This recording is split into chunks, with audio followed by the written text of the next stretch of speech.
ক্লাসে ভুল করেও কখনো লুকিয়ে চকলেট খাবেন না, না হলে 800 কেজির এই ভয়ঙ্কর প্রিন্সিপাল আপনাকে সোজা জানালা দিয়ে ছুঁড়ে ফেলে দেবে। এই সুন্দর প্রিন্সিপালের ওজন এতটাই বেশি যে সে হাঁটলে মাটিও 3 বার কেঁপে ওঠে। তাই সব বাচ্চারা তাকে জমের মতো ভয় পায়। সে অবাধ্য বাচ্চাদের সোজা অন্ধকার ঘরে বন্দি করে রাখে, যেখানে পুরো একদিন না খেয়ে থাকতে হয়। আবার কোনো মেয়ের ডাবল বেনি করা চুল পছন্দ না হলে প্রথমে তাকে বকাবকি করে, আর তারপর চুলের বেনি ধরে 10 পাক ঘুরিয়ে তাকে শূন্যে ছুঁড়ে ফেলে দেয়। বন্ধুরা, আপনারা যদি ভিডিওটিতে এখনই একটা লাইক দেন, তবে আমি কথা দিচ্ছি এই জঘন্য প্রিন্সিপালকে কসাইখানায় পাঠিয়ে দেব, যাতে তার শরীরের চর্বিগুলো নষ্ট না হয়। তবে তার একটা ভালো দিকও আছে।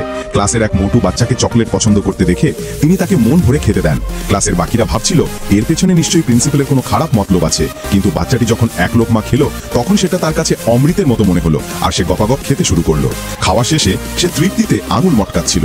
কিন্তু আসল টুইস্ট তো তখন আসে যখন প্রিন্সিপাল আরো এক গাদা চকলেট নিয়ে এসে তাকে জোর করে পুরোটা গেলাতে থাকে।